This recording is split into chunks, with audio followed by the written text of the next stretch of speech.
The knock on the gate came just before the rain started, and the guard almost turned her away. Ilara Voss stood at the iron gates of Tarnwick Hall with a small case of needles, thread, and scissors, and nothing else that told the world who she truly was. Her boots were worn through at the heel. Her coat was borrowed, but her back was straight, and her eyes did not blink when the guard looked her over twice, as if trying to decide whether a woman so plain could possibly be useful to a duke.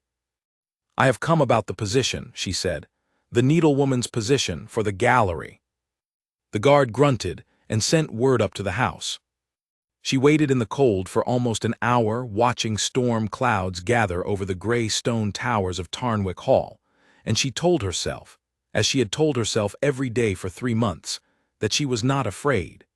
She was not afraid of the house, or the family that lived inside it, or the secret she carried folded up tight inside her chest like a letter never sent. She was afraid of only one thing, that she would fail before she even began. Inside, in a study lined with unread books, Edmund Ashworth, the Duke of Tarnwick, sat behind a desk covered in papers he had not touched in days.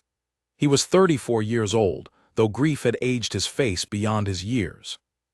2 winters had passed since his wife, Lady Margaret, had died in this house under circumstances the family never spoke of, and since then, Edmund had become a man made of silence. He ran his estate the way a soldier runs a retreat, efficiently, joylessly, and always looking over his shoulder. His steward, a narrow-faced man named Mr. Halstead, stood before him with a short list of names. "Only one applicant remains for the gallery position, Your Grace, a Miss Voss. The others withdrew when they heard the wages offered, or when they heard talk of the house." "Talk," Edmund repeated flatly. "You mean the talk about my wife?" "Some of it, Your Grace, and older talk besides. The village has long memories." Edmund did not answer. He had grown used to being spoken about in corners, used to servants who crossed themselves quietly when they thought he wasn't looking, used to a house that felt less like a home and more like a monument to something broken. The portrait gallery, once the pride of Tarnwick Hall, had become a room nobody entered except to dust it once a month. Faded tapestries hung crooked. Old draperies had begun to rot at the seams. One large portrait near the end of the hall had been slashed so badly across the face that no one could say who it had once shown, though the household staff avoided that end of the room entirely, as though the wound in the canvas might still be bleeding. "Send her in," Edmund said at last. "If she can hold a needle steady, she is more use to me than an empty room." He expected very little. He did not expect the woman who walked in a few minutes later, dripping rain onto his floor, to look at him the way she did, not with the nervous, lowered eyes most servants gave a duke, but with a quiet, searching gaze, as though she were trying to read something written on his face that even he did not know was there. "Miss Voss," he said, "you understand the work is old, torn fabric, faded thread, some of it beyond saving, I expect." "Nothing is beyond saving, Your Grace," Ilara said, "only difficult." It was such a small thing to say, and yet something about it caught him off guard. He looked at her more closely then, the fine bones of her face, the calm set of her shoulders, hands that were rough with work but held themselves with a strange, careful elegance, as if she had once been taught to hold them a different way and had never quite forgotten. He told himself it was nothing. A woman down on her luck, needing wages, nothing more. "The gallery is through the east wing," he said. "Mrs. Pemberton will show you where you will sleep and where you will work. I ask only that you do not disturb the portraits at the far end. They are not to be touched." "May I ask why, Your Grace?" "No," he said, not unkindly but with the flat finality of a door closing. "You may not." Ilara said nothing more. She only nodded and followed the housekeeper out of the study, and if the Duke had looked closer, he might have seen the way her hand tightened around the handle of her small case when he mentioned the portraits at the far end, the ones nobody was allowed to touch. She knew exactly which ones he meant. She had thought of nothing else during her long journey to Tarnwick Hall. Mrs. Pemberton was a stout woman with gray hair pulled back so tightly it seemed to stretch her whole face, and eyes that missed nothing. She led Ilara down long stone corridors, past rooms shut up and dark, past windows rattling with the coming storm, until they reached a narrow servant's chamber at the end of the east wing. "You'll take your meals with the staff," Mrs. Pemberton said, setting down a single candle on the table. "You'll keep to the gallery and the servants' halls, and you'll not go wandering where you're not wanted. This house has rules, Miss Voss, and they are not mine to explain, only to enforce." "I understand," Elara said. "I only wish to work." Mrs. Pemberton studied her for a long moment, the candlelight flickering across her stern face. "You've a strange way of speaking, for a needlewoman." Elara felt her pulse quicken, but kept her expression calm. "I was taught by a woman who valued careful words as much as careful stitches." The housekeeper said nothing more, though her eyes lingered a moment longer than they needed to before she turned and left the room. Elara sat alone on the narrow bed, listening to the rain finally begin to fall outside, drumming against the old glass windows of Tarnwick Hall, and she allowed herself, for the first time that day, to breathe. She had done it, she was inside the house. 18 years, she had carried the story her guardian had told her in fragments, late at night, in a cottage far from any noble house. A story about a woman named Rosalind, who had once lived within grand walls and grander expectations, and who had vanished from every family record as though she had never existed at all. Elara had grown up believing she was the daughter of a poor seamstress who died when she was small. It was only 2 years ago, going through her guardian's things after her death, that Elara found the letters. Old letters, tied with ribbon, hidden beneath a false bottom in a wooden chest. Letters that spoke of a disowned woman, a broken family, a secret so carefully buried that even speaking of it aloud had been forbidden. The letters had led her here, to Tarnwick Hall, to a gallery full of portraits of people who shared her blood and did not know it, and to a duke who had just looked her in the eye and told her that some things in this house were not to be touched. She intended to find out why. The next morning came gray and damp, the storm having passed in the night but left the sky the color of old iron. Elara rose before the rest of the household, dressed in the simple gray wool she had brought, and made her way down to the gallery for the first time. She stopped in the doorway and simply looked. The room ran the length of the east wing, tall windows on one side letting in weak morning light, portraits lining the opposite wall in heavy gilded frames gone dull with dust. Generations of Tarnwick faces looked down at her, stern men in old military coats, women in silk gowns with painted pearls at their throats, children long since grown old and buried, all of them watching the room with painted eyes that seemed, in the gray light, almost alive. Tapestries hung between the windows, their once brilliant colors faded to soft ghosts of themselves, threads pulling loose at the edges.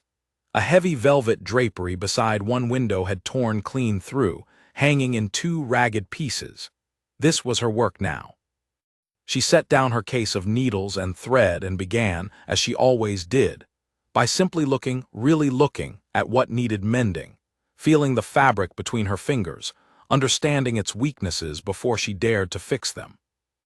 It was slow, careful work, and she lost herself in it the way she always had, ever since she was a girl learning at her guardian's knee.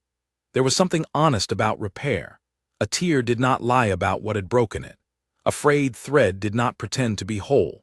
You simply had to look closely enough and be patient enough, and the mending would come.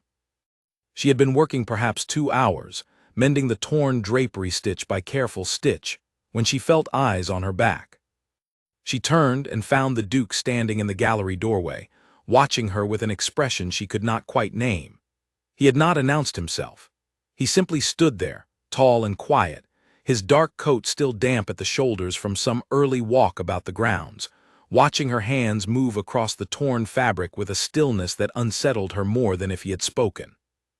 "Your Grace," she said, rising and giving a small bow of her head, "I did not hear you come in." "You were absorbed," he said.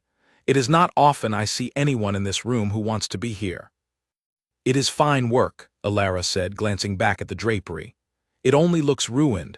Underneath, the threads are strong. It simply needs someone willing to take the time." Edmund walked further into the gallery, his footsteps echoing on the old wood floor, and stopped before one of the portraits, a stern-faced man in a red coat, his hand resting on a sword hilt. "My grandfather," he said, though Alara had not asked. "He built half of what stands here.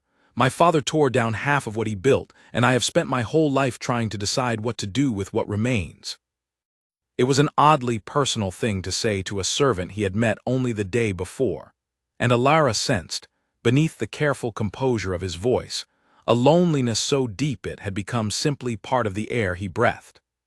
She said nothing, only continued her work, sensing that the Duke of Tarnwick was a man unused to being asked questions, and perhaps unused to speaking freely at all. He watched her a while longer in silence. "You said nothing is beyond saving," he said finally. "Only difficult. Do you believe that of everything, Miss Voss, or only of drapery?" Alara looked up at him, and for one unguarded moment, something passed between them. Not affection, not yet, but a kind of recognition. Two people who had each learned to carry a great weight quietly, meeting for the first time and sensing it in each other. "I believe it of most things, Your Grace," she said carefully. "Though I confess, some repairs take longer than others. And some, I think, the person doing the mending must want to be mended themselves, or the stitches will not hold." Edmund's jaw tightened, almost imperceptibly, and for a moment Alara feared she had spoken too boldly, forgotten her place, said something a duke would not forgive from a needlewoman he had hired only the day before. But instead, he simply looked at her a moment longer, something unreadable moving behind his tired eyes, and then he turned toward the door. "Mind the portraits at the far end," he said again, his voice quieter now, almost a warning meant kindly. "Some wounds in this house are not yours to mend, Miss Voss." He left her alone in the gallery, the door closing softly behind him, and Alara stood very still amid the faded tapestries and watching painted eyes, her heart beating fast in her chest. She looked down the length of the gallery, toward the far end, where the light did not quite reach, where a large portrait hung with its face slashed beyond recognition, and where, though she had not yet dared go close enough to be certain, she believed with a certainty that frightened her that she would find the face of her own mother. She had come to Tarnwick Hall to mend fabric. She had not expected that the house itself might be the thing most desperately in need of repair, and that she, without meaning to, might already be tangled in threads far older and far more dangerous than any she had ever held in her hands. Outside, the gray morning stretched on, and somewhere deep within the walls of Tarnwick Hall, an old secret waited, patient as dust, for someone brave enough to finally pull it into the light. 3 days passed before Alara dared to walk the length of the gallery alone at night. She told herself it was only curiosity, the kind any careful worker might feel toward a room full of broken things. But she knew, deep down, that it was something far stronger pulling her down that dark corridor, past sleeping portraits and silent tapestries, toward the far end where the Duke had told her, in that quiet and almost gentle voice, not to go. The candle in her hand cast long shadows across the walls. Every portrait she passed seemed to watch her differently at night than they had during the day, no longer distant ancestors in painted silk, but witnesses, patient and unblinking, to whatever had happened in this house long before she was born. She counted the frames as she went, 12, 15, 20, and then at last she reached it. The slashed portrait. Even in the weak candlelight, she could see how deliberate the damage had been. This was not the tearing of age or the fraying of old canvas. Someone had taken a blade to this painting with purpose, cutting again and again across the face until nothing remained but ribbons of old paint and torn cloth. The rest of the portrait was untouched, a woman's gown, pale blue silk with fine gold trim, one gloved hand resting on the back of a chair, a small dog curled at her feet. Only the face had been destroyed. Alara reached out, her fingers trembling, and touched the ruined canvas. "You should not be here." She spun around, candle nearly slipping from her hand, and found Mrs. Pemberton standing a few feet away, wrapped in a dark shawl, her gray hair loose for once around her stern face. The housekeeper's eyes moved from Alara's face to the ruined portrait and back again, and something flickered there, not anger exactly, but a kind of old, tired grief. I could not sleep, Alara said quietly. I only wish to see the rest of the gallery. You wish to see this, Mrs. Pemberton said, nodding toward the portrait. Do not lie to me, girl. I have kept this house for 30 years. I know the look of someone drawn to a wound they do not understand. Alara's throat tightened. She thought of a dozen careful lies she might tell, but something in the older woman's face, tired, sorrowful, oddly gentle beneath its sternness, made her hesitate. Who was she? Alara asked instead. The woman in the painting. For a long moment, Mrs. Pemberton said nothing. She only looked at the ruined face, at the pale blue silk gown, at the small painted dog curled forever at its mistress's feet. When she finally spoke, her voice had dropped to almost a whisper.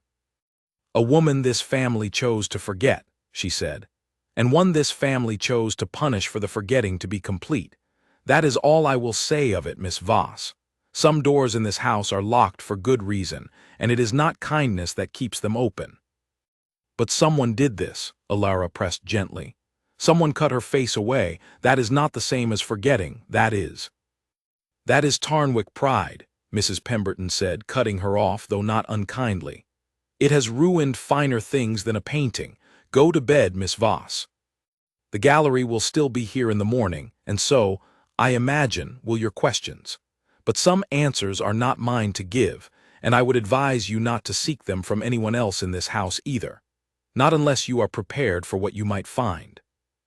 She turned and walked away down the dark corridor, her candle bobbing like a small pale star, leaving Alara alone once more with the ruined portrait and the growing certainty, cold and sure in her chest, that she was looking at the last remaining image of her own mother's face. She did not sleep that night. She lay awake in her narrow bed, staring at the ceiling, turning over every fragment of the story her guardian had told her in pieces over the years.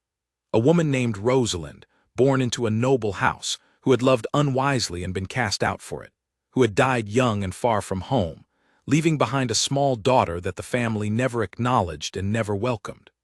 Alara had always imagined that family as distant, faceless, more idea than reality. She had not expected to find herself standing in their gallery, mending their tapestries, taking wages from the very house that had erased her mother from its walls. She had not expected to find herself, only 3 days into her employment, already half in love with the loneliness in the Duke's eyes. That thought frightened her more than the ruined portrait had. The following morning, she threw herself into her work with a fierce, deliberate focus, as though enough careful stitching might quiet the storm of questions inside her.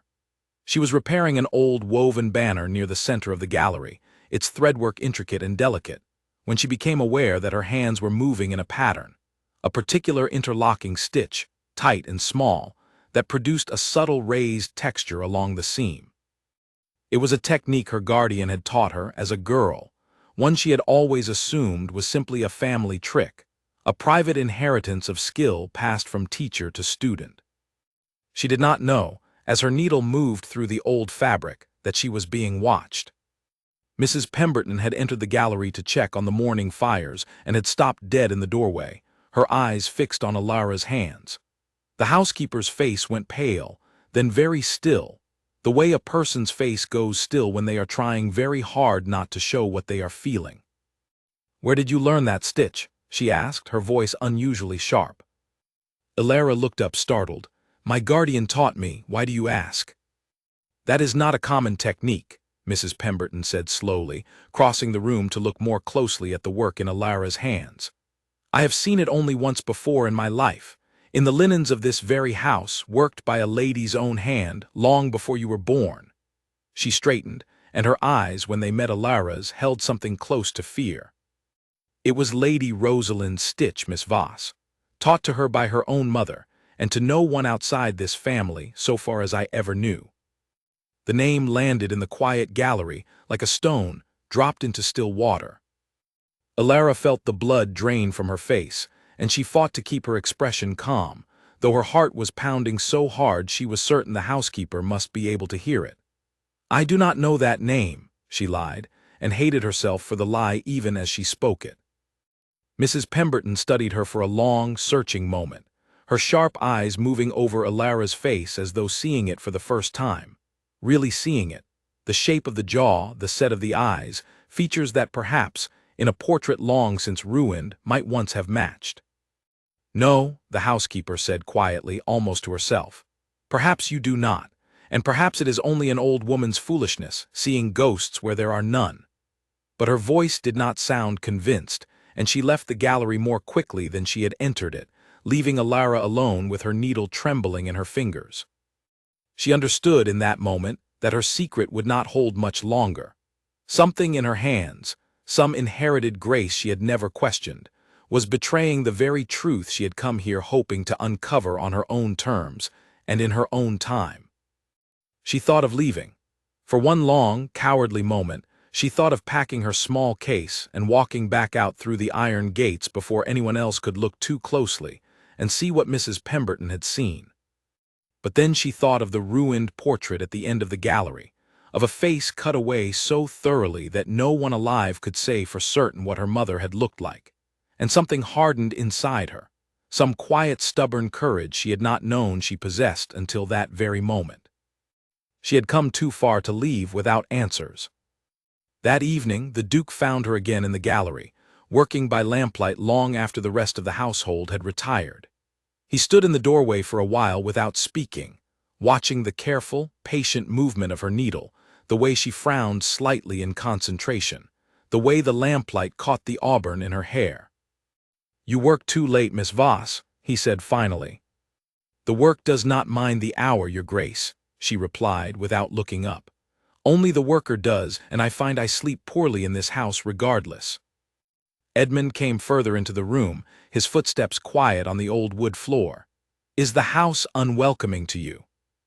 "The house is very beautiful," Alara said carefully. "It is only that beautiful things sometimes carry the heaviest histories. I have felt since I arrived that these walls are holding their breath, waiting for something."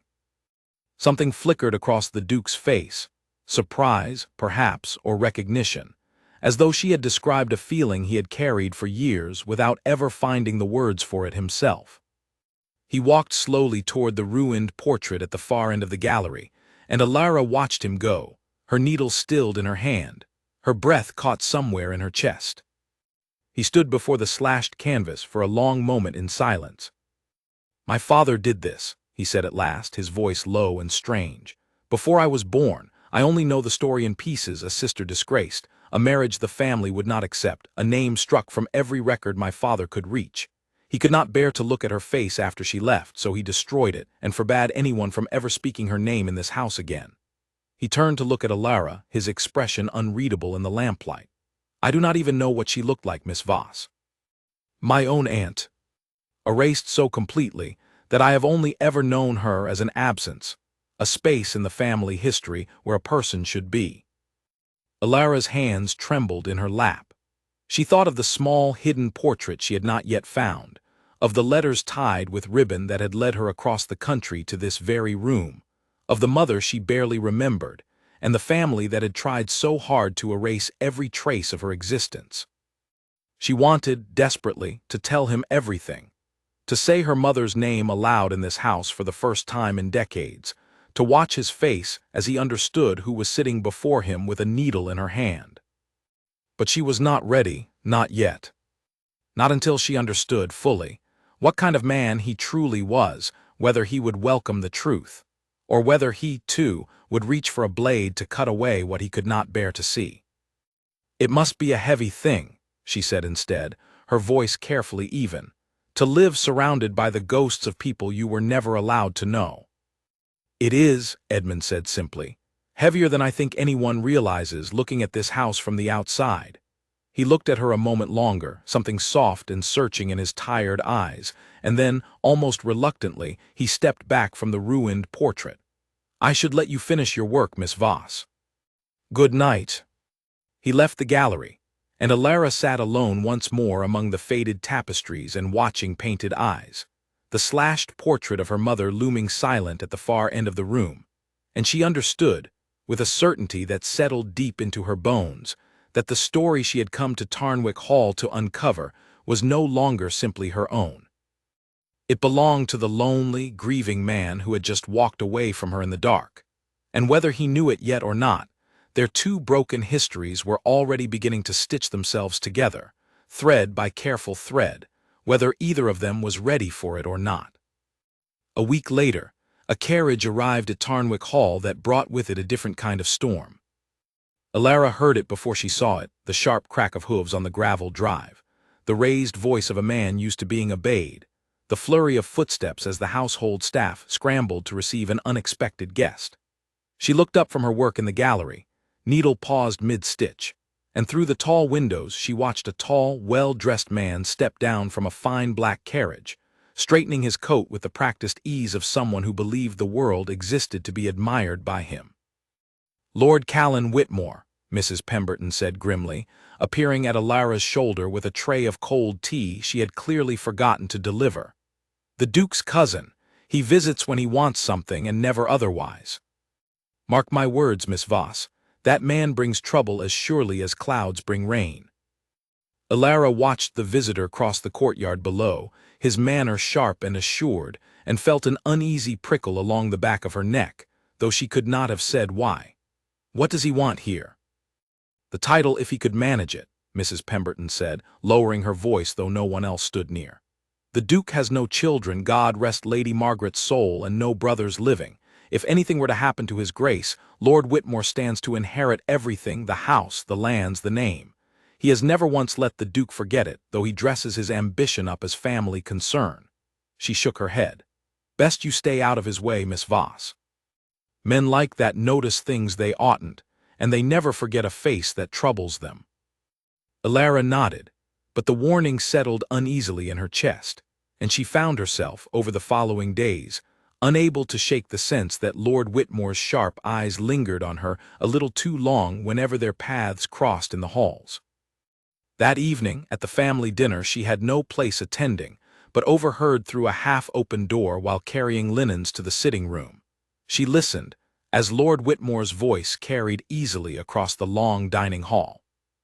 "You cannot keep hiding in this crumbling house forever, Edmund," he said, his tone light but edged with something colder beneath.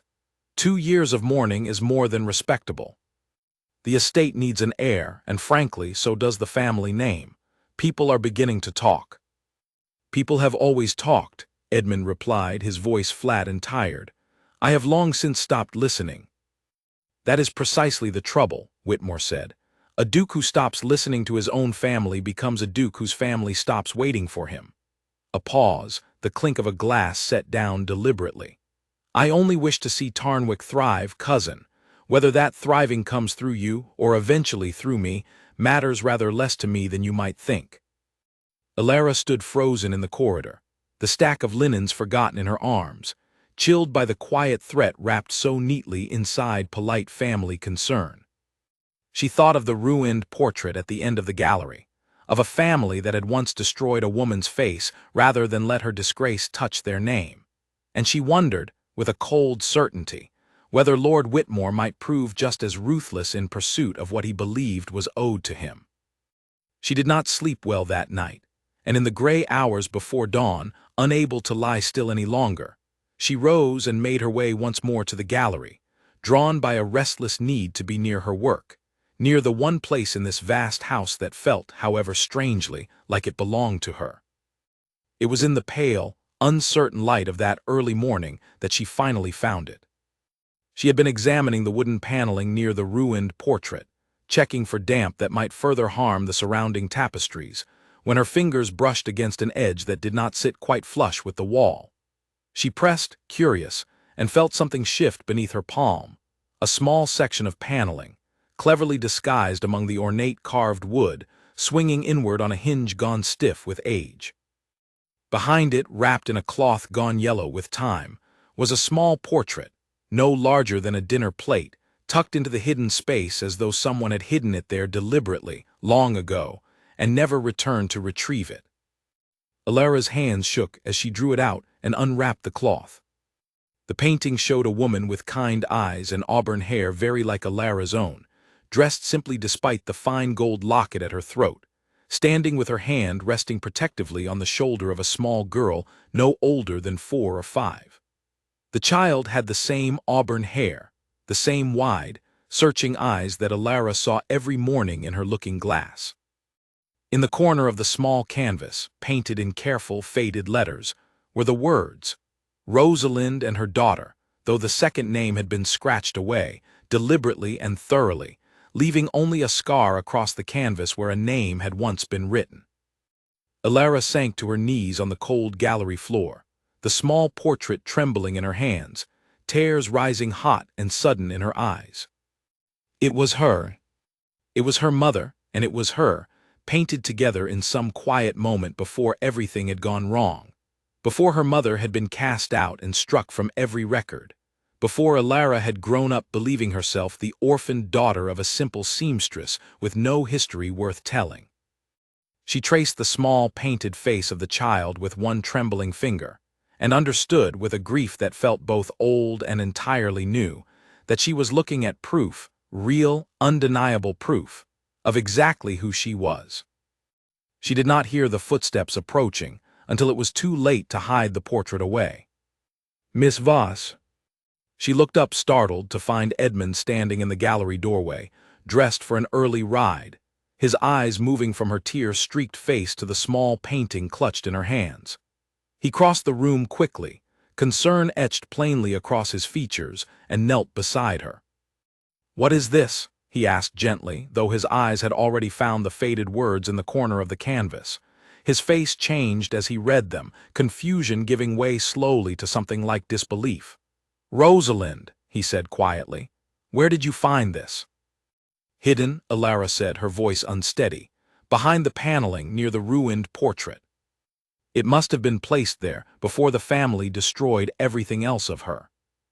Edmund took the small portrait carefully from her hands, studying the woman's kind face, the small child at her side, and Alara watched the moment his eyes moved from the painted child's face to her own, watched the flicker of dawning recognition pass across his features like a cloud crossing the sun.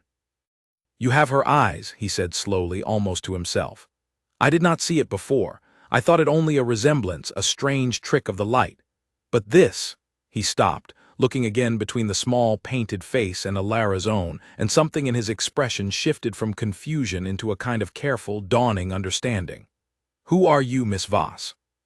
"Truly—" Alara's heart pounded so hard she thought it might crack her ribs.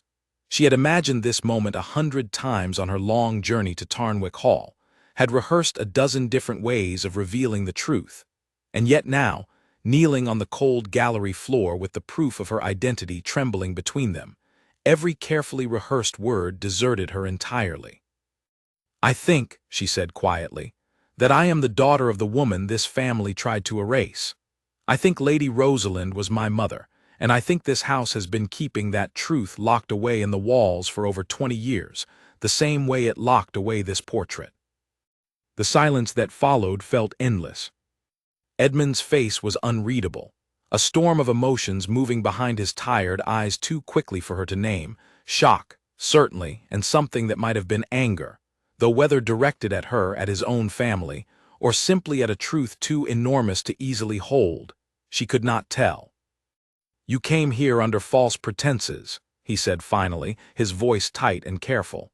"You sought this position knowing who you were, knowing what you might find here." "Yes," Alara admitted, refusing to look away from him though every instinct urged her to. "I did not lie about my skill with a needle, Your Grace, but I did not come to Tarnwick Hall only to mend tapestries. I came because I needed to know the truth about my mother, and because I had nowhere else in this world that might hold the answer." Edmund rose slowly, still holding the small portrait, and walked a short distance away, his back to her, his shoulders tense beneath his riding coat. For a long moment he said nothing at all, and Alara remained kneeling on the cold floor, bracing herself for anger, for dismissal, for the sound of him calling for someone to escort her from the house before the day was even properly begun. Instead, when he finally turned back to face her, his eyes were bright with something that looked almost like grief. "My father destroyed her face because he could not bear to be reminded of what the family had done to her," he said quietly. I have spent my whole life believing that erasing a person's memory was simply how this family handled its shame. I never once considered that somewhere in the world, a piece of her might still be living, might still be walking through these very halls, mending the very tapestries her own mother once might have touched. I did not come here to make claims on this family, Alara said, rising unsteadily to her feet. I only wish to understand where I came from, what happened to her, why she was erased so completely that I grew up not even knowing her real name. And now that you know, Edmund asked, his voice low, what is it you want, Miss Voss? Or should I say, Miss Tarnwick? The name landed strangely in the quiet gallery, both foreign and achingly familiar, and Alara felt something in her chest crack open at the sound of it spoken aloud for what might have been the first time in over 20 years. I do not know yet, she admitted honestly. I only know that I cannot leave until I understand the whole truth, what happened to my mother, why she was cast out, and whether there is any place left in this family or in this house for someone like me. Edmund looked at her for a long, searching moment, the small portrait still held carefully in his hands, and when he finally spoke, his voice had lost its earlier tension, replaced by something quieter, more uncertain, and far more dangerous to the careful walls he had built around his own grieving heart. Then we had better find out together, he said, because I find, Miss Voss, that I no longer wish to live in a house built on secrets I do not understand. Not when the truth, it seems, has been standing before me all along, mending my family's oldest wounds with her own 2 hands. Outside, the sound of Lord Whitmore's carriage being readied for an early departure carried faintly through the tall gallery windows, and neither of them noticed, in that fragile, unfolding moment, the sharp-eyed figure watching them from the courtyard below, already turning over in his calculating mind exactly what he had seen, and exactly how he might use it. Lord Whitmore left Tarnwick Hall that same afternoon, but he did not leave quietly. He found Mrs. Pemberton in the servants' hall as his carriage was being loaded, and though his voice stayed light and pleasant, the housekeeper later confided to Alara that something in his eyes had chilled her to the bone. "Tell me, Mrs. Pemberton," he had said, watching her with a thin smile, "has my cousin taken a particular interest in his new needlewoman? I could not help but notice them together in the gallery this morning. Quite an intimate scene for a duke and a servant." Mrs. Pemberton had given him nothing, she assured Alara later that evening, her hands busy folding linens with more force than the task required. "I told him his grace takes interest in all his staff's work, as any good employer should, and left it at that. But he is not a man who lets go of a question easily, Miss Voss. You would do well to be careful." Alara took the warning seriously, though careful was becoming harder by the day. In the week that followed, Edmund found reasons to visit the gallery each morning and often again in the evening, and though their conversations remained, on the surface, entirely proper, something had shifted between them that neither could quite ignore. He no longer spoke to her as a duke addressing a servant, but as one grieving, guarded person slowly, cautiously opening a door to another. "Tell me about her," he said one gray morning, standing beside Alara as she carefully cleaned the surface of the small hidden portrait, which now sat displayed on an easel near the window rather than hidden away in the wall. "My aunt, your mother, what do you know of her?" Alara set down her cloth and considered the question carefully. "Very little, truthfully. My guardian raised me and told me only fragments, usually late at night, as though even speaking of it carried some danger. She told me my mother had been born into a great house, and had fallen in love with a man the family considered beneath her, and that when she refused to end the connection, she was cast out entirely. She died when I was very small, in a rented room in a town far from here, and my guardian took me in out of loyalty to a friendship I never fully understood until I found the letters." "What letters?" Edmund asked. "My guardian kept them hidden for years. I found them after she passed, tied together with faded ribbon, tucked beneath a false bottom in an old chest. They spoke of a family called Tarnwick, of a disowned daughter, of a promise my guardian had made to protect me from a family that might not welcome my existence at all." Alara looked up at him, her expression steady despite the ache beneath it. "That is what brought me here, your grace. Not ambition, not scheming. only the hope of finally understanding where I came from. Edmund was quiet for a long moment, his gaze moving between her face and the small painted portrait of Rosalind and her daughter, and when he spoke again, his voice was low and thoughtful. My father rarely spoke of his sister, and when he did, it was always with a bitterness I never fully understood as a boy. I assumed, growing up, that she had done something truly terrible to earn such lasting anger. It was only after his death that I began to suspect the truth might be far simpler and far crueler than I had ever imagined. That her only true crime was loving someone my father considered unworthy of the family name. "And what do you believe now?" Elara asked quietly. "I believe," Edmund said, meeting her eyes, "that a family willing to destroy a woman's portrait rather than remember her kindly is a family that has confused pride for honor for far too long. I do not wish to be a man who continues that mistake, Miss Voss, whatever the consequences." It was around this time that Elara began quietly asking questions of the older household staff, careful and patient in her inquiries, gathering fragments of memory the way she once gathered scattered threads before weaving them into something whole. An elderly groundskeeper named Old Tam remembered Lady Rosalind as a girl who used to slip away from her lessons to help him tend the roses, laughing easily, utterly unlike the cold formality of the rest of the family. A retired cook, now living in a small cottage on the estate grounds, remembered the scandal breaking like a summer storm, hushed arguments behind closed doors, a hurried departure in the night, and a household staff forbidden, under threat of dismissal, from ever speaking Rosalind's name again. She married a man named Thaddeus Cole, the old cook told Elara over tea in her small, sunny kitchen. A schoolteacher, if I recall rightly. No fortune to speak of, no title, nothing the old duke considered fit for a daughter of this house. They said he charmed her with poetry and kindness instead of gold, and perhaps that frightened the family more than anything else could have. A love that could not be bought is a dangerous thing to a family built on what money and title can purchase. Elara carried these fragments back to the gallery like small precious stones, arranging them carefully alongside what little she already knew, slowly building a picture of a mother she had never truly known. A woman who had chosen love over comfort, who had paid dearly for that choice, and who had, in the end, left behind a daughter with no name and no history, until now.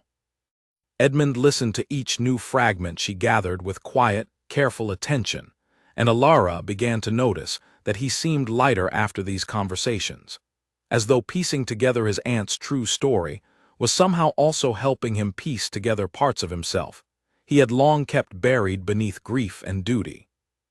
"You have given this house something it has lacked for a very long time," he told her one evening as they stood together before the ruined portrait at the gallery's end, the setting sun casting long orange light across the slashed canvas.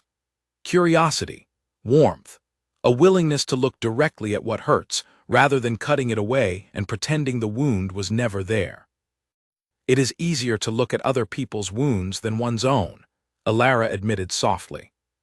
"Perhaps that is why I find it so much simpler to mend torn fabric than to speak plainly of my own losses." Edmund turned to look at her then, something gentle and unguarded in his expression that she had not seen since her first day at Tarnwick Hall.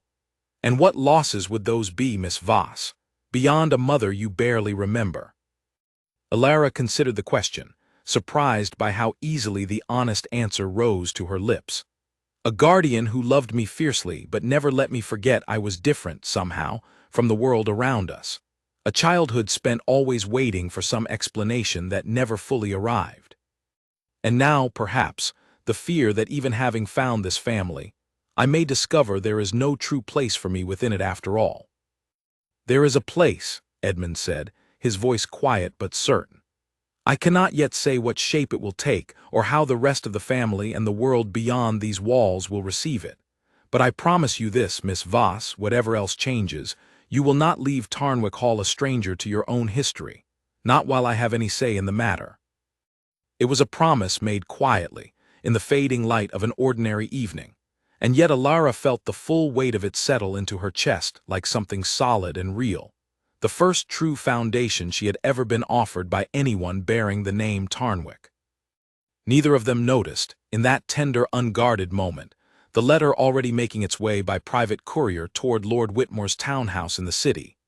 A letter written in Mrs. Pemberton's careful hand, though not by her own will, describing in detail everything a frightened young housemaid named Grace had recently overheard while cleaning near the gallery, and everything Lord Whitmore had paid her handsomely to report. The threads of the story Alara had been so carefully, patiently gathering were about to be pulled by hands far less gentle than her own. A fortnight later, Edmund summoned a solicitor from the city, a careful, gray-haired man named Mr. Halloway who had served the Tarnwick family for nearly 2 decades, and who greeted the Duke's unusual request with only the faintest raise of an eyebrow. "You wish me to search the old family records," Mr. Halloway repeated, seated across the study desk with a stack of ledgers already before him. "Specifically, records concerning your late aunt, Lady Rosalind." "Everything you can find," Edmund said. "Marriage records, correspondence. Anything the estate solicitors of that time might have filed regarding her departure from the family, or her marriage to a man named Thaddeus Cole." Mr. Halloway glanced briefly at Alara, who stood near the window, her hands clasped tightly before her, and something in his expression suggested he understood, without needing to be told, exactly why this particular inquiry mattered so much to the young woman standing so carefully still in the corner of the room. "It will take some days, Your Grace. Records of that vintage are not always well kept, particularly when a family has an interest in a matter being forgotten." "Take whatever time you need," Edmund said. "But find what there is to find."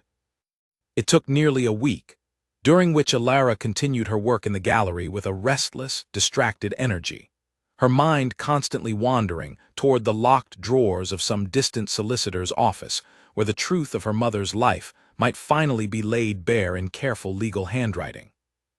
She finished repairing the great tapestry near the center of the room, its once faded hunting scene now restored to something close to its original brilliance, and began the slow, painstaking work of cleaning and stabilizing the ruined portrait of her mother, though the slashed canvas itself could never be fully repaired.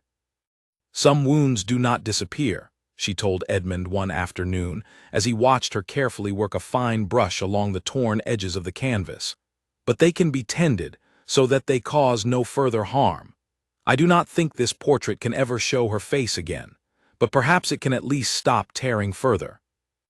"A fitting metaphor, perhaps, for this whole family," Edmund said quietly, and Alara found herself smiling despite the heaviness of the work before her. A smile she noticed the Duke returning with something that looked almost like relief, as though he had forgotten, until recently, that his own face was still capable of such an expression. It was during this same week that Alara first noticed the housemaid named Grace behaving strangely around her. Quick, nervous glances, a tendency to find sudden reasons to leave any room Alara entered, hands that trembled slightly whenever their paths crossed in the corridor. She thought little of it at first, assuming simple shyness, until Mrs. Pemberton pulled her aside one evening with an expression of grave concern. "I must tell you something, Miss Voss, and I do not tell it easily," the housekeeper said, her voice low despite the empty corridor around them. "Grace came to me in tears 2 nights past, confessing that Lord Whitmore's man had approached her in the village, offering payment for any information about you and his Grace, and about the portraits you have been restoring in the gallery. She admits she wrote to him once, out of fear and foolishness, before her conscience got the better of her. I do not know what she told him, but I fear it was enough." Alara felt a cold weight settle in her stomach. What does Lord Whitmore want with such information? "Ammunition," Mrs. Pemberton said grimly. "A man like that does not gather secrets out of idle curiosity, Miss Voss. He gathers them because secrets are currency, and he intends to spend whatever he has collected the moment it becomes useful to him. If he learns the truth of who you are before his Grace has decided how to handle the matter properly, I fear he will use it not to help you, but to harm you both." The warning proved prophetic sooner than either of them expected. 3 days later, Mr. Halloway returned to Tarnwick Hall with a leather folder of documents, his expression grave as he laid them carefully across the study desk before Edmund and Alara both. "I found what you asked for, your grace," he said, "though I confess, some of it troubled me deeply in the reading." The documents told a story more painful than even Alara had imagined. Rosalind Tarnwick had indeed married Thaddeus Cole in a small parish church, against her family's explicit wishes, and had been formally disowned within the month. Her name struck from the family register in a document signed by her own father with a hand so forceful the pen had nearly torn through the page. There were letters as well, copied and preserved by a solicitor's careful hand, letters Rosalind had written to her brother, Edmund's own father, in the years following her exile, pleading not for money or forgiveness, but simply for word of her family, for any small acknowledgement that she still existed to them at all. Every letter, the records showed, had gone unanswered. "She wrote for nearly 10 years, Edmund said quietly, his voice thick as he read through the correspondence, "and my father never once replied. Not even after her husband died and she was left with a young child and no means of support. Not even then." "There is more," Mr. Halloway said gently, drawing out a final document from the bottom of the folder. "A record of her death, your grace, filed by a parish clergyman in a small town some distance from here. She died of a fever alone, having exhausted what little money remained to her. The clergyman notes in his record that she left behind a daughter, aged 4, who was taken in by a family friend rather than returned to Tarnwick Hall, as the friend feared, in the clergyman's own words, that the child would receive no warmer welcome there than her mother had." Alara sat very still, tears sliding silently down her face as she listened to the careful, clinical language of legal record describe the entire tragedy of her mother's life and death in a few sparse sentences. Edmund reached across the desk and took her hand without hesitation, his own eyes bright with an emotion he made no attempt to hide. "I am so sorry," he said, his voice rough, "for what my family did to her. For what it cost you, even before you were old enough to understand what you had lost." "It is not your fault," Alara managed, though her voice shook. "You were not yet born when most of this happened." "No," Edmund agreed, "but I have spent my life living within the comfort her exile purchased for the rest of us, and I did not even know her name until you arrived to remind this family of what it tried so hard to forget." He looked at her steadily, his hand still holding hers. "I intend to correct that, Miss Voss, whatever it costs and whatever anyone else in this family thinks of the matter." It was at this delicate moment, with the study door left carelessly ajar, that a familiar voice spoke from the corridor outside. "How very touching," Lord Whitmore said, stepping into the doorway with his usual easy smile, though his eyes were sharp and cold as he took in the scene before him. The scattered documents, the joined hands, the tear-streaked face of the needlewoman he had been so carefully having watched. "I do apologize for the interruption, cousin.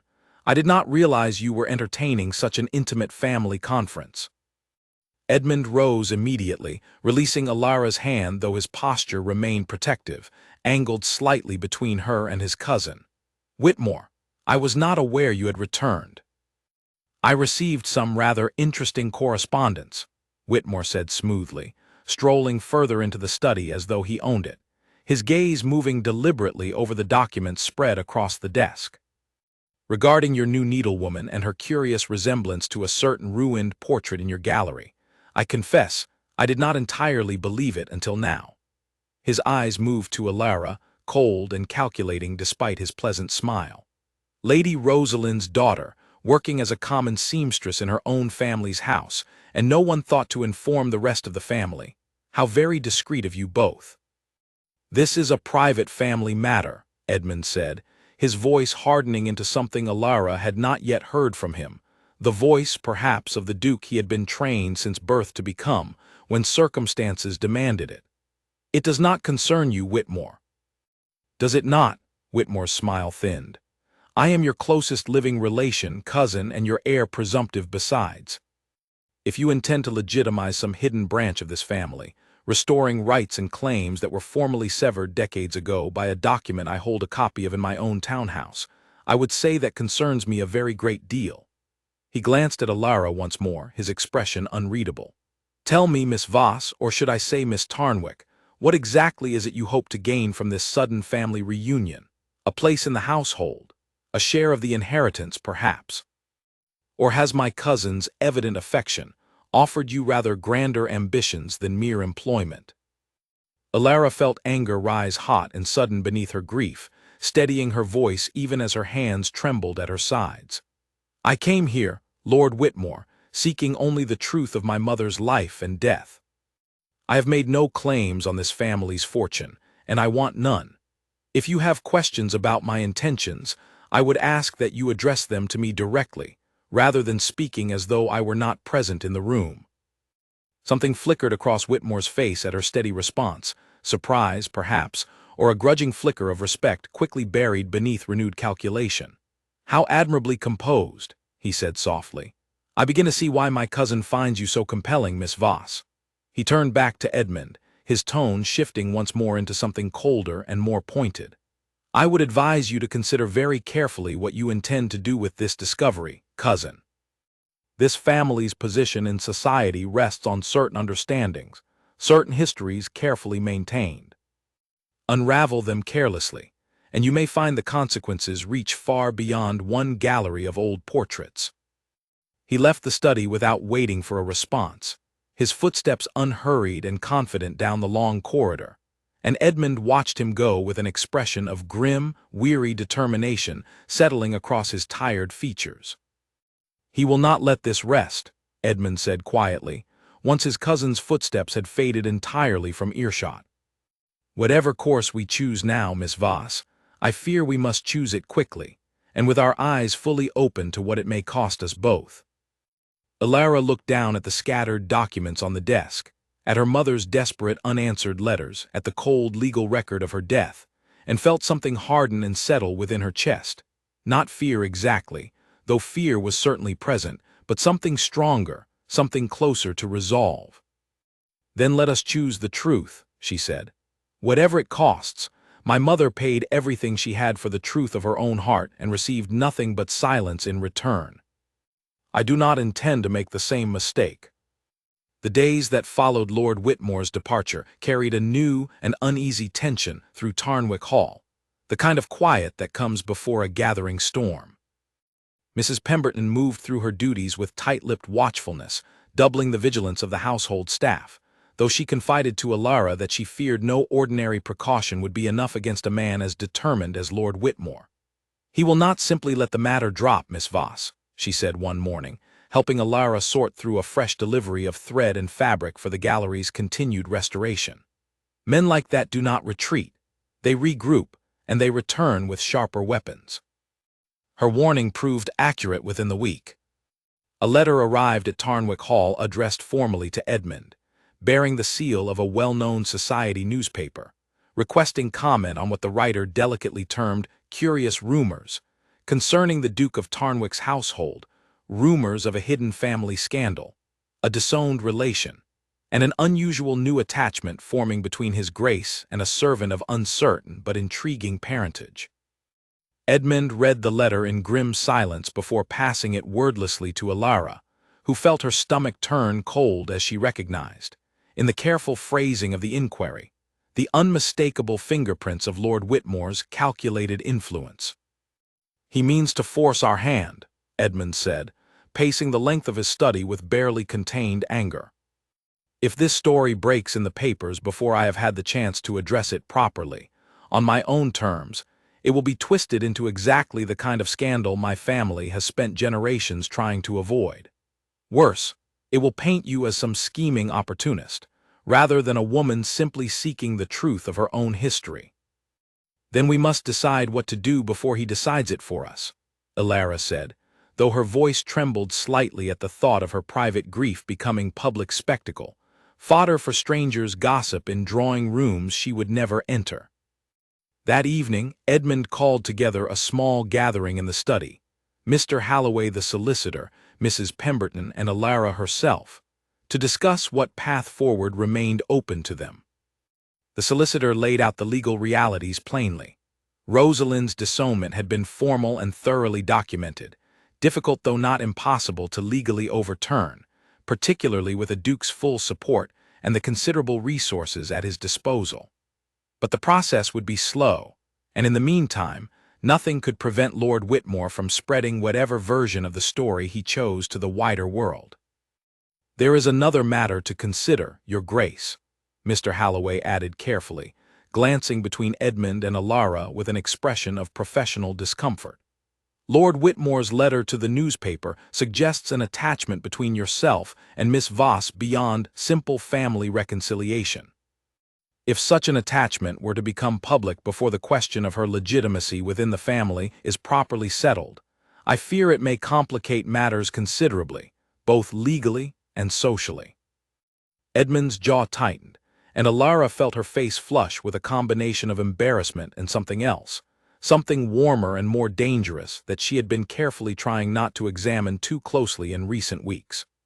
"Are you suggesting, Mr. Halloway, that I should deny any regard for Miss Voss simply to smooth the path of legal proceedings?"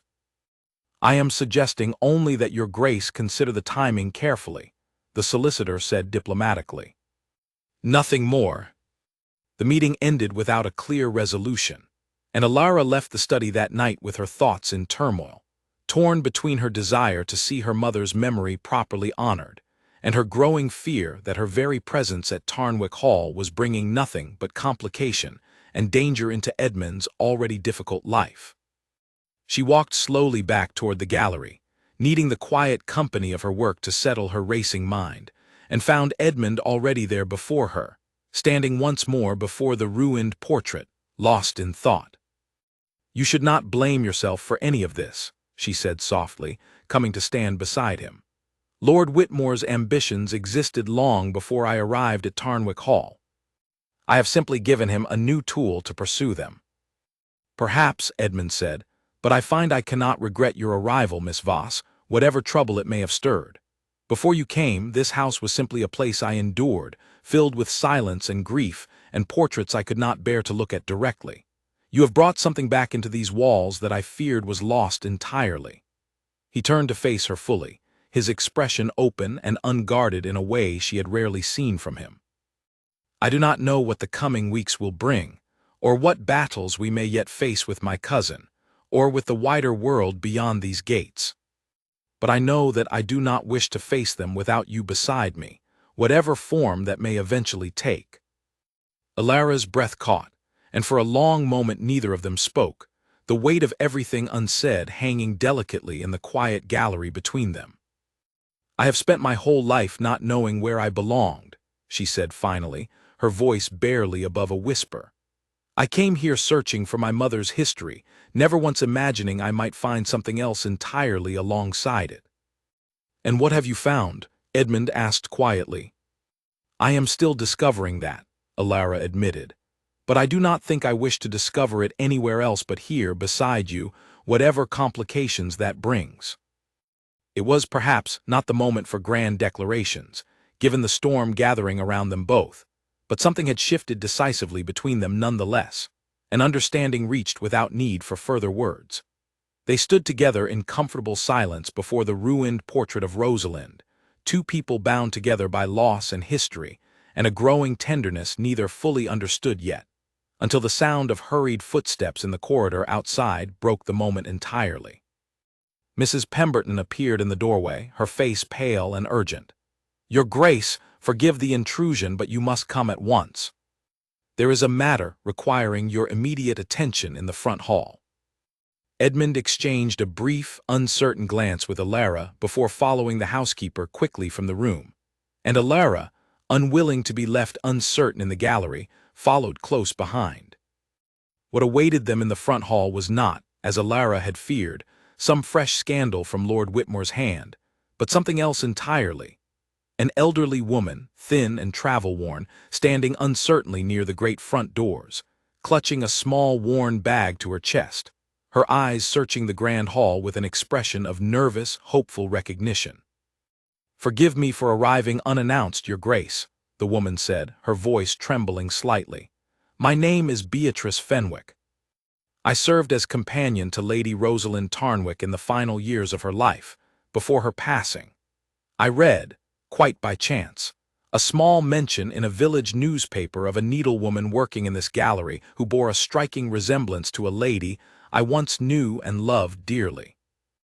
I have traveled a very long way, Your Grace, in the hope that the rumor might prove true, and that I might finally see, with my own eyes, whether the daughter I helped care for so many years ago has truly found her way home at last. Alara felt the breath leave her entirely, her hand rising instinctively to her mouth as she stared at the elderly woman before her, searching her memory desperately for any flicker of recognition in a face she had been far too young to properly remember. "Beatrice," she whispered, the name rising unbidden from somewhere deep in her earliest hazy childhood memories. "You used to sing to me, before the fever, before everything changed." Tears filled the old woman's eyes as she stepped forward, her hands trembling as she reached out toward Alara's face, not quite touching, as though afraid the moment might prove nothing more than a dream she would wake from at any second. "Little Alara," she breathed. "Your mother's eyes. I would know them anywhere, even after all these years." Her voice broke on a sob of relief and grief combined. "I promised her on her deathbed that I would try to watch over you, though circumstances took me far away not long after, and I lost track of where you had gone. I never imagined, not in all these years, that I would live to see you standing within these very walls, restored at last to the family that should have loved you from the very beginning." The reunion, unexpected and overwhelming, brought Alara to her knees in the grand front hall of Tarnwick Hall, weeping openly in the arms of a woman she had not seen since infancy, while Edmund and Mrs. Pemberton looked on with expressions of profound, careful tenderness, neither quite willing to interrupt so precious and long-awaited a moment. It was Beatrice Fenwick, once her tears had settled, and she had been given rest and warm food within the household's care, who finally provided the missing pieces of the story that would prove crucial in the difficult weeks ahead: details of Rosalind's marriage, her genuine and lasting love for Thaddeus Cole, and most importantly, a small collection of letters and legal papers Rosalind had entrusted to Beatrice's keeping before her death.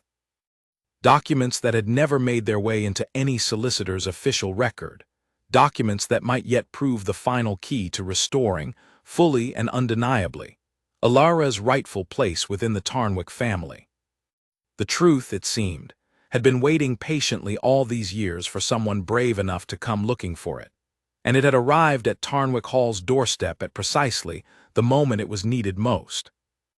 Armed with Beatrice Fenwick's testimony and the small bundle of preserved letters, Edmund made his decision within days, calling together the family's remaining elder relations, the estate's senior solicitors, and, pointedly, Lord Whitmore himself, for a formal gathering in the great hall of Tarnwick Hall. Alara waited in a small adjoining room while the gathering assembled, her nerves stretched thin with anticipation, Beatrice seated calmly beside her, holding her hand with the steady reassurance of someone who had already lived through far greater trials. "Your mother faced this same family in this same house and found only cruelty," Beatrice said quietly. "Whatever happens today, remember that you have already succeeded where she could not. You have made them look at the truth directly, rather than cutting it away." When Edmund finally sent for her, Alara walked into the great hall with her chin held high, though her heart hammered fiercely beneath her composed exterior. The room was filled with faces both familiar and unfamiliar, elderly aunts and distant cousins she had never met, their expressions ranging from curious to openly skeptical, and at the center of it all Lord Whitmore, seated with deliberate ease, watching her entrance with a thin, unreadable smile. Edmund stood at the head of the room, and when he spoke, his voice carried the full weight and authority of the title he had spent 2 years wearing like an ill-fitting coat, but which now, for the first time since Alara had met him, seemed to settle naturally across his shoulders. "I have called you all here," he began, "to address a matter this family has avoided for far too long. Over 20 years ago, my father disowned his own sister, Lady Rosalind, for the crime of marrying a man she loved, a man of humble but honorable character. He struck her name from our family register, destroyed her portrait rather than look upon a face that reminded him of his own failure to love her unconditionally, and left her letters, written in genuine anguish over the following decade, entirely unanswered until her death. A murmur moved through the assembled family, uneasy and uncertain, and Lord Whitmore's smile tightened almost imperceptibly. "I have here," Edmund continued, gesturing to Mr. Halloway, who stepped forward with the bundle of documents, "letters written by Lady Rosalind in her own hand, preserved by her faithful companion for over 2 decades, along with formal marriage records and legal testimony confirming beyond doubt that her daughter, Elara, standing before you now, is the rightful and legitimate descendant of this family's bloodline." "A convenient discovery," Lord Whitmore interjected smoothly, rising from his seat, arriving precisely when it might serve certain personal interests most conveniently. His eyes flicked toward Elara with cold appraisal. "I do not dispute that this young woman bears a resemblance to old portraits, cousin, nor that she has clearly charmed you considerably during her time in your employment. But resemblance and charm are not legal proof of legitimate birth, and this family's position, its very name, should not be so carelessly reshaped on the strength of sentiment alone." "It is not sentiment alone," Edmund said firmly, his voice carrying easily across the hall. "It is documented fact, verified by our own family solicitor, supported by eyewitness testimony from a woman who cared for Lady Rosalind in her final years. I would ask, cousin, whether your objection stems from genuine concern for this family's legal standing, or from rather more personal concerns regarding your own position as my current heir." The room fell into a taut, uncomfortable silence, every eye moving between the two men, and Elara watched Lord Whitmore's composed mask slip, just slightly, revealing the calculating anger beneath. "You would set aside 20 years of family precedent," Whitmore said, his voice losing some of its earlier smoothness, "for a woman you have known scarcely 2 months. A woman working in your household as a common servant until very recently. Think carefully, cousin, about what such a decision says about your judgment, and about how it will be received by every family of standing who has ever looked to Tarnwick Hall as an example of proper conduct." "I have thought of little else these past weeks," Edmund replied evenly, "and I have concluded that a family's true standing is not measured by how thoroughly it can bury its own mistakes, but by how honestly it is willing to correct them when the opportunity arises. My father made a grave error in judgment, cousin. I do not intend to compound it by continuing his silence simply to preserve some illusion of untarnished family pride." It was Beatrice Fenwick, entering the hall quietly at that moment with Mr. Halloway's careful arrangement, who delivered the testimony that finally settled any remaining doubt among the assembled family. She spoke plainly and with obvious sincerity of Rosalind's final years, of her enduring love for her husband despite their hardship, of her daughter's earliest memories and unmistakable resemblance to the family she had been so cruelly separated from, and of the desperate, unanswered letters she had watched Rosalind write, again and again, hoping for even the smallest acknowledgment from the family that had cast her aside. By the time Beatrice finished speaking, several of the elder relatives had visibly softened, old grievances and rigid pride giving way, however reluctantly, to simple human sympathy for a story of loss so plainly and honestly told. Even Lord Whitmore, sensing the tide of the room shifting decisively against him, seemed to recognize that further open opposition would only serve to damage his own standing rather than protect it. "Very well," he said finally, his voice tight with poorly concealed frustration. "If the family elects to formally acknowledge this claim, I shall not stand in open opposition to it. But I would remind everyone present that legal recognition of birthright is a separate matter entirely from whatever personal attachment my cousin may have developed toward Miss Voss. I trust the Duke will exercise appropriate discretion in how he proceeds from here, for the sake of this family's continued reputation." It was, Elara understood, as close to a concession as Lord Whitmore was likely to offer, delivered with just enough lingering threat to remind everyone present that his ambitions had not been entirely extinguished, merely postponed.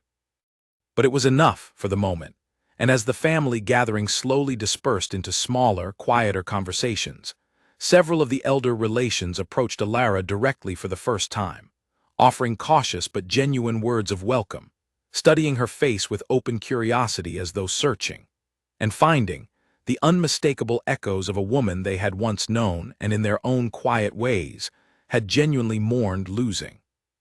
Edmund found her afterward in a quiet alcove near the great hall's tall windows, watching the last of the family carriages depart down the long gravel drive. He came to stand beside her, close enough that their shoulders nearly touched, and for a long moment neither of them spoke, simply breathing in the fragile relief of a battle survived, though the larger war, they both understood, remained far from fully won. "You did not have to defend me so publicly," Alara said finally. "It would have been simpler politically to proceed more quietly." "Perhaps," Edmund said, "but I find I am tired of doing things quietly, Miss Voss.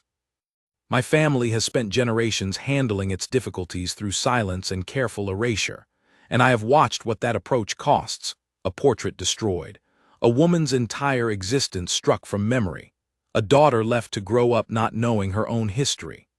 I would rather face difficulty honestly and openly, whatever the cost, than continue that particular family tradition." Alara looked up at him, something warm and grateful and quietly hopeful blooming in her chest despite the day's exhausting trials. "Thank you," she said softly, "for choosing honesty, even when it would have been so much easier not to." "Thank you," Edmund replied, his voice equally soft, "for having the courage to seek the truth in the first place, even knowing what it might cost you to find it." He reached out, gently taking her hand in his, and this time neither of them pulled away, nor felt any need to explain the gesture to the quiet, watching windows around them. Outside, the last carriage disappeared around the bend of the long drive, and somewhere in the city, Lord Whitmore sat alone in his darkened study, already turning over new and more careful plans, unwilling, despite his public concession, to abandon so easily the future he had long believed was rightfully his to inherit. Lord Whitmore's final attempt to reclaim what he believed was owed to him came not through the courts, nor through the newspapers, but through a quiet visit to Mrs. Pemberton's cottage on a rain-soaked evening some 3 weeks after the family gathering, an attempt at persuasion that the loyal housekeeper reported to Edmund the very next morning without a single moment's hesitation. "He offered me a considerable sum," Mrs. Pemberton said, her expression a mixture of insult and grim satisfaction at having refused him, "to testify that I had witnessed Miss Voss forging documents or coaching Beatrice Fenwick's testimony for her own gain. I told him, Your Grace, that I had served this family faithfully for 30 years, and that I would not begin lying for it now, least of all to protect a man's greed over a young woman's rightful claim to her own name."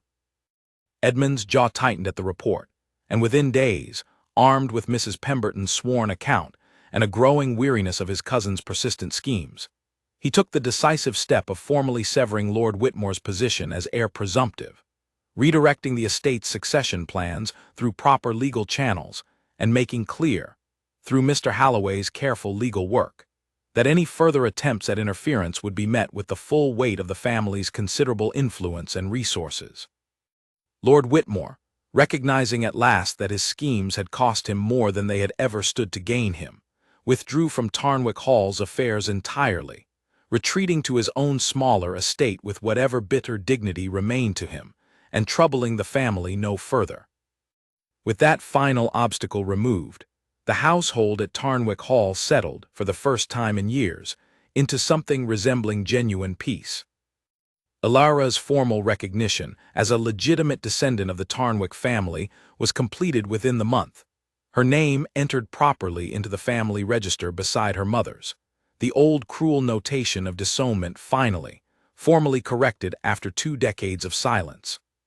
She moved from her small servant's chamber into rooms befitting her restored position, though she insisted, much to Mrs. Pemberton's quiet approval, on continuing her work in the gallery whenever her days allowed, unwilling to abandon the careful craft that had first brought her to Tarnwick Hall, and unwilling, too, to abandon the sense of purpose it had given her through everything that followed. It was on a bright, clear morning in early spring that Edmund led her once more to the far end of the gallery, where the ruined portrait of her mother had hung silent and torn for over 20 years. In its place now hung something new, a careful, thoughtful reconstruction Alara had spent weeks working on with a skilled portrait painter Edmund had commissioned from the city, using the small hidden portrait as reference, restoring Rosalind's face to the great canvas at last, her kind eyes and gentle smile finally, fully returned to the family gallery where they belonged. "I thought," Edmund said quietly, as they stood together before the finished portrait, "that it was time this house stopped hiding from its own history and started honoring it instead." Alara reached out and touched the edge of the frame, tears rising in her eyes, though this time they were tears of quiet joy rather than old grief. She would have loved this house, she said softly, whatever pain it caused her. I think she would have loved knowing that her daughter finally found her way home. Beneath the restored portrait, a small brass plate had been added, engraved with simple, careful words. "Lady Rosalind Tarnwick, beloved daughter, wife, and mother, remembered always." It was a small thing, a few words on a small piece of metal, and yet it represented everything Alara had traveled so far and risked so much to secure. The simple, undeniable acknowledgement that her mother had existed, had been loved, and had never deserved the silence that swallowed her memory for so many years. Household staff, gathered quietly at the gallery's entrance to witness the portrait's unveiling, applauded softly as Edmund drew back the velvet covering for the final time, and even the elder relations who had once regarded Alara's arrival with such wary skepticism now watched with expressions of genuine, unguarded warmth. Several of the older women dabbing quietly at their eyes as they studied the gentle, restored face of a woman they had once, in their own youth, called sister and cousin and friend. That evening, once the household had settled into quiet celebration, and the gallery had emptied of visitors, Edmund found Alara alone once more before the restored portrait, standing in the soft golden light of the setting sun. And he knew, with a certainty that had been building steadily within him for weeks, that the moment he had been quietly preparing for had finally arrived. "Alara," he said, and she turned at the unfamiliar warmth of her given name spoken so directly, without title or formality between them for the very first time. "I have spent 2 years in this house believing myself a man built only for grief and duty, incapable of feeling anything beyond the weight of responsibility I inherited. You have shown me, these past months, that I was wrong. That there is still room in this house, and in this heart, for something warmer than mere obligation." He reached into his coat and withdrew a small, simple ring, nothing so grand as the family's more formal heirlooms, but chosen, he explained, specifically for its resemblance to a small design he had noticed worked delicately into the border of her mother's portrait. A quiet, thoughtful echo of the very history that had brought them together. "I do not ask you to become the Duchess of Tarnwick out of any sense of obligation to this family's name, or its legacy," Edmund said, his voice steady despite the vulnerability plain in his eyes. "I ask only because I have come to love you, Alara Tarnwick, for your courage, your patience, and your unwavering commitment to the truth, even when the truth cost you dearly. Whatever answer you give me, know that you have already given this house, and this family, and me personally, more healing than I ever believed possible." Alara looked at him for a long, breathless moment, at the man who had once been a stranger behind a desk of untouched papers, who had grown, through months of shared grief and shared discovery, into someone she trusted completely with the whole, undefended truth of her heart. "I came to Tarnwick Hall searching for my mother's history," she said softly, "and I found, alongside it, a home I never expected and a love I never dared to hope for." She reached out and took his hand, the small ring resting warm between their joined palms. "Yes, Edmund. I will stand beside you, in this house and beyond it, for whatever history we choose to write together from this day forward." Their wedding, held quietly in the same small parish church where Rosalind and Thaddeus had once exchanged their own forbidden vows so many years before, was attended by the full breadth of the Tarnwick family, by loyal household staff who had watched the entire story unfold with quiet devotion, and by an elderly woman named Beatrice Fenwick, seated proudly in the front pew, weeping tears of pure joy, as she watched the daughter she had once helped raise finally claim, in full. The family, and the love that had so long been denied to her mother. In the years that followed, the gallery at Tarnwick Hall became known throughout the county not for its faded grandeur or its guarded silence, but for its warmth, a room where every portrait told its true story, where no face remained hidden or destroyed, and where visitors often remarked upon the particular skill and care evident in every carefully mended tapestry and every lovingly restored canvas, work that continued, even after her marriage, under the patient hands of the Duchess of Tarnwick herself. Elara never forgot the lesson her mother's story had taught her, nor the promise she had quietly made to herself on that first rainy day.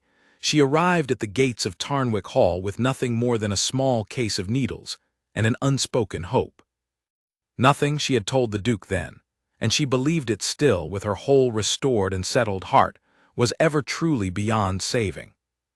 It was only ever difficult, and worth every careful, patient stitch it took to mend. 10 years passed at Tarnwick Hall, and the house that had once stood cold and silent, wrapped in secrets and unspoken grief, had become instead a place filled with the easy noise of children's laughter, the warmth of a family unafraid of its own history, and the quiet, steady presence of a duchess who had never once forgotten where she came from.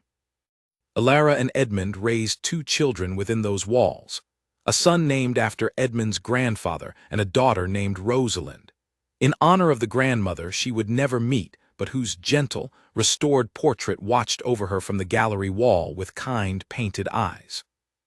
Elara often brought her small daughter into the gallery on quiet afternoons, teaching her, just as her own guardian once taught her, the careful, patient art of mending torn and fragile things, passing down not only a skill but a philosophy that had shaped the whole of her own remarkable life. "Nothing is ever truly beyond saving," she would tell young Rosalind, guiding her small hands along a needle and thread, "only difficult. And difficult things are always worth the patience it takes to mend them properly." Mrs. Pemberton remained at Tarnwick Hall well into her later years, her sharp eyes softened by contentment, often found in the gallery in quiet moments reminiscing with Elara about the strange, fateful morning a stranger had arrived at the gates seeking humble employment, never once suspecting the profound transformation that single decision would bring to the entire household. Beatrice Fenwick, too, spent her remaining years as a beloved and honored guest of the family, finally at peace knowing that the promise she made to a dying friend so many years before had, against every apparent odd, been fully and beautifully kept.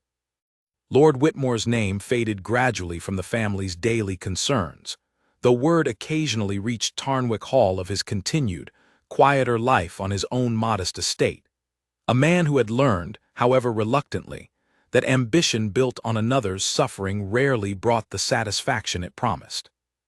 Edmund, for his part, harbored no lasting bitterness toward his cousin, choosing instead, in the spirit of the honesty he had fought so hard to bring back into his family's practices, to extend occasional, careful gestures of reconciliation that Whitmore, in his own quiet way, eventually came to accept. The ruined portrait's careful restoration became, in time, something of a local legend throughout the county, a story told and retold in nearby villages of a needlewoman who arrived seeking only humble work and departed, years later, as the mistress of the very house that had once tried so hard to erase her family's memory entirely. Visitors to Tarnwick Hall's gallery, admiring the fine restored tapestries and the warm, honest collection of family portraits lining its walls, often paused longest before the painting of Lady Rosalind, moved by a story of loss and love and eventual homecoming that seemed, somehow, to be woven into the very fabric of the room itself. Edmund, in his quieter moments, often reflected on how close he had once come to living out his entire life within the cold, silent walls his father had built around both the house and his own guarded heart, never suspecting that healing might arrive dressed so simply, carrying nothing more than a small case of needles, and an unshakable determination to mend what others had long since given up on repairing.